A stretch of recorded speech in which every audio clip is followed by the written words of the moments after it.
Di sini saya akan menjelaskan tentang pasar uang. Yang pertama itu definisi. Pasar uang adalah pasar keuangan di mana instrumen-instrumen keuangan dengan jatuh tempo kurang dari 1 tahun diperjualbelikan. Pasar uang merupakan salah satu bagian dari pasar keuangan yang bertujuan untuk mempertemukan antara pihak yang membutuhkan dana, pihak yang memiliki kelebihan dana untuk jangka pendek. Selanjutnya juga ada fungsi, di mana fungsi pasar uang memiliki beberapa fungsi. Yang pertama, menyediakan likuiditas, yaitu pasar uang menyediakan instrumen-instrumen keuangan yang mudah dicairkan dan liquid sehingga memudahkan investor dalam memperoleh dana. Selanjutnya juga menyediakan pembiayaan jangka pendek. Nah, pasar uang menjadi sumber pembiayaan bagi perusahaan atau pemerintah yang membutuhkan dana jangka pendek. Selanjutnya, menjaga stabilitas sistem keuangan, di mana pasar uang membantu menjaga stabilitas sistem keuangan dengan mengalokasikan dana ke instrumen-instrumen yang lebih dan memiliki resiko yang lebih rendah. Yang keempat, ada menjadi acuan suku bunga, di mana harga instrumen pasar uang khususnya sertifikat Bank Indonesia (SBI) sering menjadi acuan untuk menentukan suku bunga pinjaman atau deposito. Selanjutnya itu ada bagian C, di mana pelaku. Nah, pelaku pasar uang terdiri dari berbagai macam pihak, yaitu bank, di mana bank merupakan pelaku utama di pasar uang karena bank sering menjadi penjual atau pembeli instrumen pasar uang seperti deposito, SBI, surat berharga, komersial, dan lain sebagainya. Selanjutnya ada pemerintah, di mana pemerintah sering memperoleh dana dari pasar uang melalui penjualan surat berharga negara atau kita singkat SBN. Selanjutnya ada perusahaan, dapat memperoleh dana jangka pendek pasar uang melalui penjualan SBK atau pinjaman dari bank. Yang keempat ada individu, di mana dapat berinvestasi pasar uang deposito atau instrumen pasar uang lainnya. Yang terakhir itu ada produk pasar uang. Beberapa produk pasar uang yang umum diperdagangkan diantaranya, yang pertama ada deposito. Selanjutnya ada produk pasar uang diterbitkan oleh bank dengan jangka waktu tertentu dan bunga yang tetap.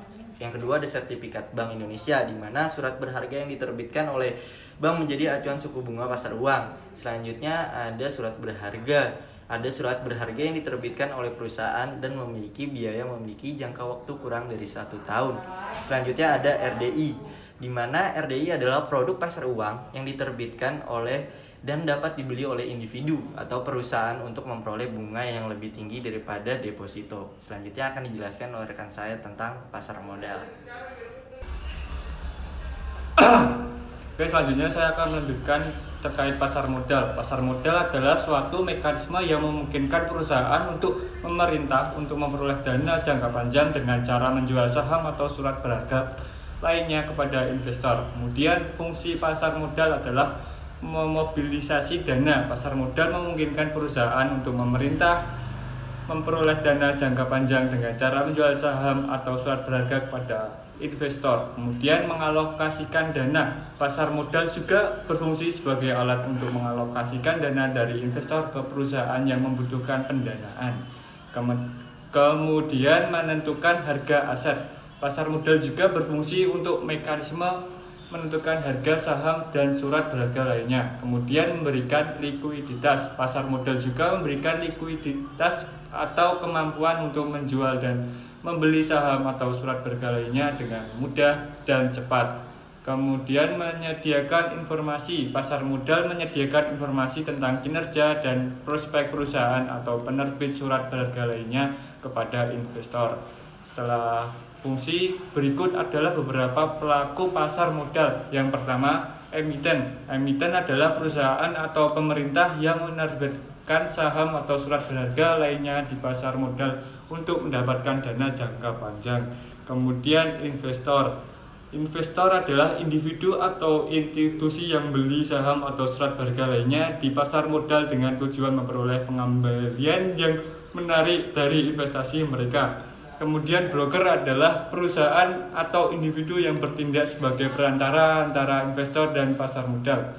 Kemudian underwriter adalah perusahaan atau individu yang membantu emiten dalam menerbitkan saham atau surat berharga lainnya di pasar modal. Kemudian regulator. Regulator adalah lembaga yang bertanggung jawab untuk mengawasi dan mengatur pasar modal. Setelah itu berikut adalah beberapa produk dari pasar modal sendiri. Yang pertama saham. Saham adalah salah satu produk pasar modal yang paling umum. Kemudian obligasi. Obligasi adalah surat berharga yang diterbitkan oleh perusahaan atau pemerintah untuk memperoleh pendanaan dari investor. Setelah itu redaksana. Redaksana adalah produk pasar modal yang mengumpulkan dana dari banyak investor. Kemudian surat berharga komersial atau disebut SBK adalah surat berharga yang diterbitkan oleh perusahaan sebagai alternatif pendanaan jangka pendek selain kredit bank. Kemudian kontrak berjangka atau future adalah produk pasar modal yang memungkinkan investor untuk membeli atau menjual aset pada tanggal tertentu di masa depan dengan harga yang telah ditetapkan. Kemudian opsi atau option adalah sebuah pasar modal yang memberikan hak namun bukan kewajiban kepada investor untuk membeli atau menjual aset pada tanggal tertentu di masa depan dengan harga yang telah ditetapkan. Berikut adalah beberapa lembaga yang terkait dengan pasar modal. Yang pertama, Otoritas Jasa Keuangan atau OJK adalah lembaga yang bertanggung jawab untuk mengawasi dan mengatur seluruh kegiatan di sektor jasa keuangan. Kemudian Bursa Efek Indonesia atau BEI.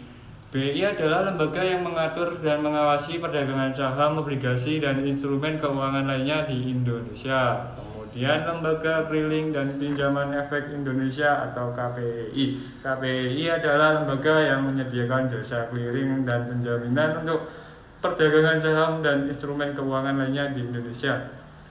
Kemudian Lembaga Administrasi Efek atau KSEI. KSEI adalah lembaga yang bertanggung jawab untuk mengelola sistem administrasi saham dan instrumen keuangan lainnya di Indonesia.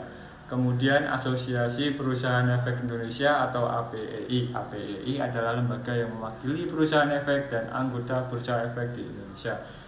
Kemudian Pengawas Persaingan Usaha atau KPPU. KPPU adalah lembaga yang bertanggung jawab untuk mengawasi dan mengatur persaingan usaha di Indonesia.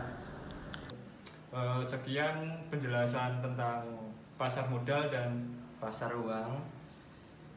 Kurang lebihnya kami mohon maaf. Wassalamualaikum warahmatullahi wabarakatuh.